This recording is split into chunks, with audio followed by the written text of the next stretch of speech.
Tension, فکر، خوشی نہ آنا، پریشانی، ایسے الفاظ ہم بہت سے دوستوں سے سنتے رہتے ہیں.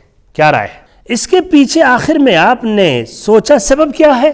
آپ یہ جو کہہ رہے ہیں ٹینشن اور غم، رنج اور میں پریشان ہوں، تباہ ہوں، کیا یہ بھی سوچا آپ نے کہ 24 گھنٹے میں آپ نے قرآن کی تلاوت کی، صبح شام کا ذکر کا اہتمام کیا، نمازوں کی بعد کے اذکار کا اہتمام کیا، اگر آپ نے نماز پڑھی ہو تو سونے سے پہلے کا ذکر کیا؟